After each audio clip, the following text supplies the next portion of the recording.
शिव महापुराण में सती चरित्र। नारद जी बोले, हे ब्रह्मा जी, आप शिव कृपा से सर्वज्ञ हैं, अतः अब आप यह सुनाइए कि जितेंद्रिय शिव सती जी के साथ विवाह करके गृहस्थी कैसे हुए। सती जी को जो पहले दक्ष की कन्या थी तथा बाद में हिमालय की पुत्री हुई, यह सती जी का चरित्र मुझे कहने की कृपा कीजिए। ब्रह्मा जी बोले, हे नारद, पहले मेरे एक कन्या हुई जिसको देखकर मैं काम से पीड़ित हो गया। तब रुद्र भगवान ने मुझे धिक्कारा। मैंने तपस्या द्वारा शिव की आराधना की। शिव जी ने मुझे समझाया। मैंने हठ से शिव जी को मोह में डालना चाहा। अपने पुत्र दक्ष से असी की वीरनी नामक कन्या से सती को उत्पन्न कराया। यह दक्ष सुता ही उमा बनकर कठिन तपस्या के द्वारा शिव की पत्नी बनी। तब ये रुद्र स्वतंत्र होकर संतान उत्पन्न करने की इच्छा से रूप धारण कर मोहित हुए। रुद्र को गृहस्थाश्रम में आकर जितना ही समय व्यतीत हो गया, इधर शिवजी की माया से दक्ष को गर्भ उत्पन्न हुआ और वह महादेव जी की निंदा करने लगा। उसने बड़े गर्व से इस विशाल यज्ञ किया जिसमें उसने मुझे, विष्णु को और देवताओं को तथा मुनियों को बुलाया, परंतु अपने जमात्र महादेव जी को नहीं बुलाया।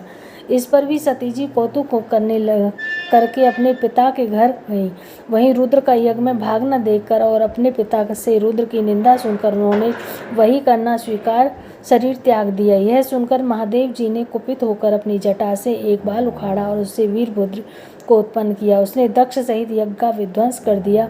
समस्त लोगों में हाहाकार मच गया। फिर उसने महेश्वर की स्तुति की। महात्मा शिवजी ने कृपा करके दक्ष को पुनः जला दिया और दक्ष के यज्ञ को पूर्ण कराया। सती की देह से उत्पन्न ज्वाला पर्वत पर जाकर गिरी और वह ज्वालामुखी होकर पूजित हो गई। उनके दर्शन से आज भी सभी कामनाएं पूर्ण होती हैं। वहीं सती जी पुनः हिमालय के घर जन्म लेकर पार्वती हुई और कठिन तपस्या करके शिव जी को प्राप्त किया। गुण शक्ति रहित एवं असत से परे परमात्मा दिव्य पारत्पर दिव्य रूप में रुद्र ही थे। उमा के साथ सगुण और शक्तिमान हो गए। उनके बाएं अंग से विष्णु और दाएं अंग में ब्रह्मा उत्पन्न हुए। तब से सदाशिव के ब्रह्मा, विष्णु तथा रुद्र नामक 3 रूप हुए। मैंने ही सुर, असुर, मनुष्य आदि की रचना की है। मैंने प्रजापतियों को भी रचा। फिर मैंने मरीचि, अत्रि, पुलह, पुलत्स्य, अंगिरा, कृत, वशिष्ठ, नारद, दक्ष और भृगु को बनाया। जब मैं उन्हें उत्पन्न कर चुका तब मुझे माया का मोह हुआ।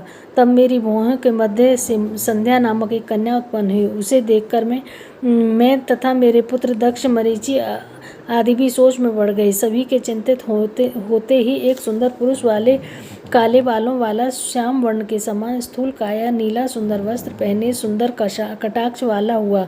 उसके अंगों से